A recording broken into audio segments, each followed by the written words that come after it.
Good morning friends. GST platform के YouTube channel में आप सभी का स्वागत है। जी हाँ फ्रेंड्स, अब जो आपका रिफंड है उसको लेने का जो टाइम लिमिट है, जो प्रेस्क्राइब टाइम लिमिट है, वो 2 साल के लिए रखा गया था कि आप अपना रिफंड लेने के लिए जब आए तो आप विद इन 2 इयर्स जो है वो आ जाएंगे।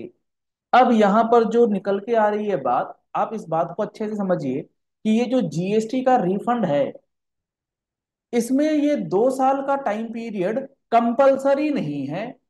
ऐसी बात कहाँ लिखी है और कैसे इसका ये इंटरप्रिटेशन निकल के आया है, इन सारी बातों की चर्चा हम लोग इसमें करेंगे।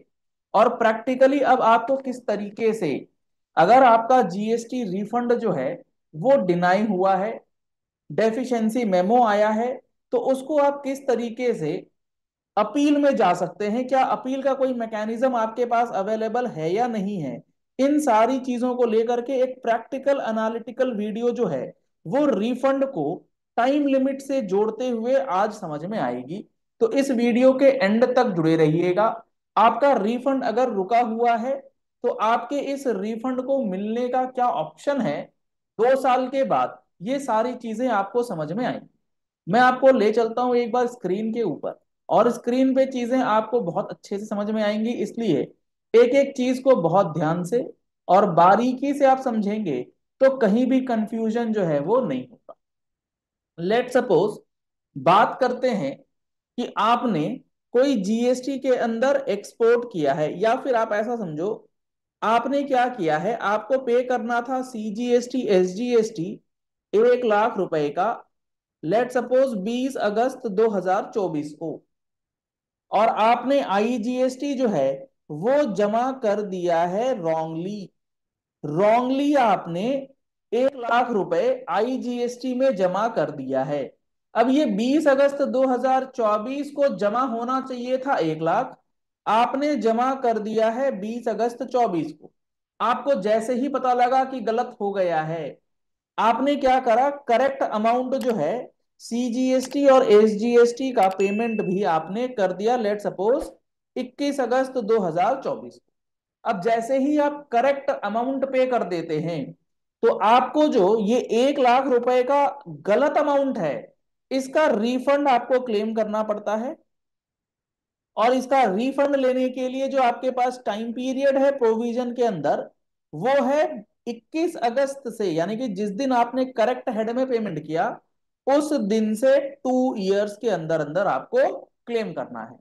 अब यहीं पर अगर मैं 2024 की जगह लिख दूं 2020 2020 2020 एंड सो ऑनवर्ड्स एग्जांपल के लिए, तो आपने गलत पेमेंट कर दिया था 2020 में, सही पेमेंट आपने नेक्स्ट डे कर दिया, लेकिन आपको जो रिफंड लेना था उसकी डेट थी 21 अगस्त 2022।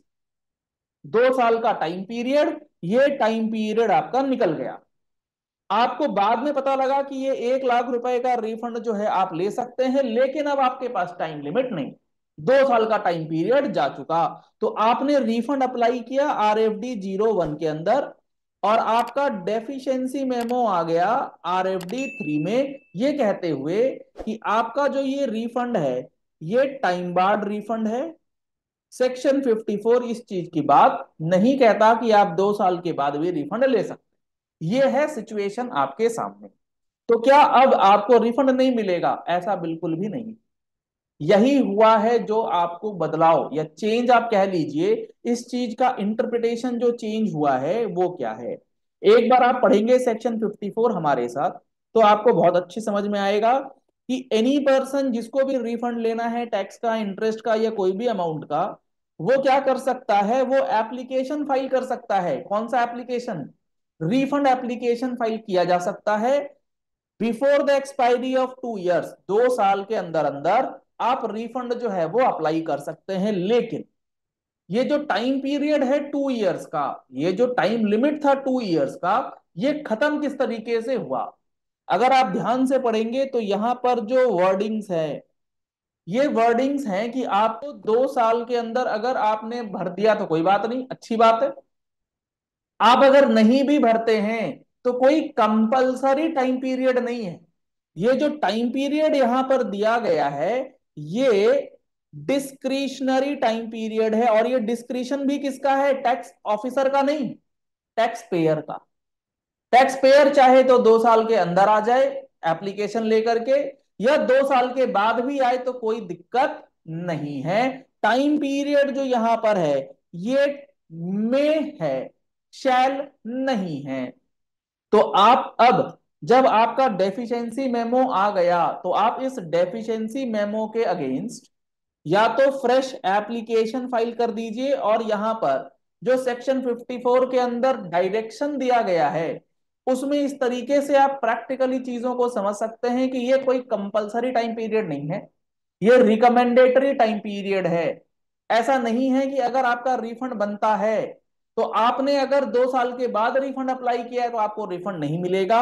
यही stand honourable Kerala high court ने in the matter of Divya SR ये लिया है कि अगर आपका दिव्या एसआर है या जो भी है, मुझे हाई कोर्ट एग्जैक्टली मुझे नाम जहां तक मुझे ध्यान है दिव्या एसआर ही है, लेकिन आप एक बार क्रॉस चेक कर लीजिएगा, मैं आपको कमेंट बॉक्स में लिख करके बता दूंगा। ऑनरेबल केरल हाई कोर्ट का ये मामला है या मद्रास हाई कोर्ट का ये मामला है, जिसमें इन्होंने, ऑनरेबल हाई कोर्ट ने ये कंफर्म किया है कि yes, this is recommendatory in nature, it is not mandatory in nature, तो आप इसका बेनिफिट ले सकते हैं। Point number 1।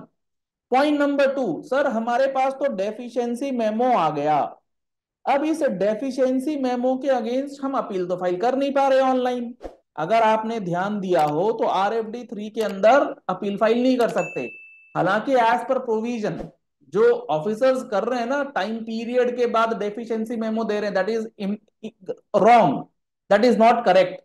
डेफिशिएंसी मेमो का क्या मतलब है कि आपने जो एप्लीकेशन दिया है उस एप्लीकेशन के अंदर जो भी आपको एनक्लोजर्स, जो भी अनेक्शर्स लगाने हैं वो कंप्लीट है या नहीं है। आपको सिर्फ एप्लीकेशन चेक करना है कि वो कंप्लीट है या नहीं, टाइम में है या मेरिट पे अगर डिसाइड करना है तो आप डेफिशिएंसी मेमो नहीं दे सकते। डेफिशिएंसी मेमो इस चीज के लिए नहीं है। आपको लगता है कि 2 साल के बाद आपने रिफंड के लिए अप्लाई किया है, तो आप हमें SCN दोनों रिफंड इशू करने से पहले हम लोग उसका रिप्लाई देंगे। आप अगर रिप्लाई से संतुष्ट नहीं है तो आप हमारा रिफंड का रिजेक्शन ऑर्डर RFD 06 में फाइल करें, ताकि यहां पर अपील का रास्ता एटलीस्ट ओपन हो जाए। फिर हम अपील में जाकर के अपने लॉ की पोजीशन समझा पाएंगे।